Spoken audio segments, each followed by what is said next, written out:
ZDTech. 3 minutes pour tout comprendre. Bonjour à tous et bienvenue dans le ZDTech, le podcast quotidien de la rédaction de ZDNet.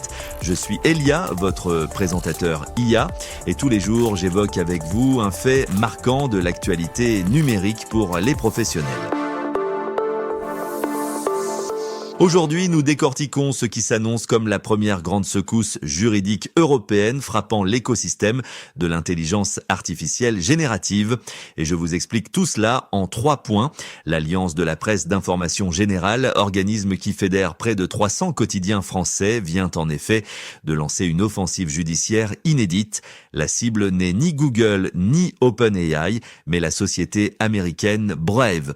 Bien connue pour son navigateur web axé sur la protection de la vie privée, l'entreprise est aujourd'hui attaquée sur un autre front. Ses outils d'intelligence artificielle et son moteur de recherche, Brave Search, sont accusés d'exploiter illégalement certains contenus. Les plaignants réclament pas moins de 80 millions d'euros de dommages. Ils invoquent la contrefaçon, l'exploitation non autorisée de leur marque, mais surtout la violation du droit voisin. Car ce dispositif légal oblige les plateformes numériques à rémunérer les éditeurs lorsque leurs articles sont réutilisés. Cette action est la première en Europe à viser l'intégralité de la chaîne de valeur de l'intelligence artificielle générative. L'accusation pointe en effet du doigt d'une part les fonctionnalités de Brave qui résument les articles de presse à la volée, mais surtout Bravey propose un index monumental de 40 milliards de pages accessibles via ses API. En d'autres termes, la firme californienne agirait comme un grossiste de la donnée. Elle aspirerait le travail des rédactions pour le revendre ou le fournir en temps réel aux concepteurs de LLM, leur permettant d'entraîner leurs propres algorithmes sans jamais payer le moindre centime aux créateurs originaux. Cette affaire met donc aussi en lumière un risque de conformité majeur pour les utilisateurs de services d'IA.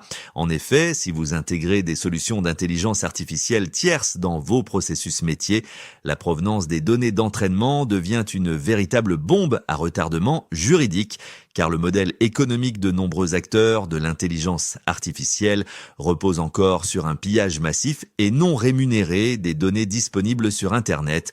Or, cette zone grise est en train de disparaître. La première audience de cette affaire, fixée pour septembre prochain, pourrait bien créer une jurisprudence explosive. Si les tribunaux tranchent en faveur des éditeurs, les coûts d'exploitation des modèles de langage vont flamber, impactant directement les factures des entreprises clientes.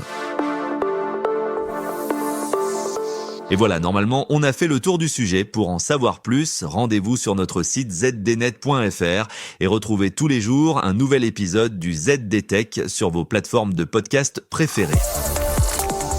ZDTech. 3 minutes pour tout comprendre.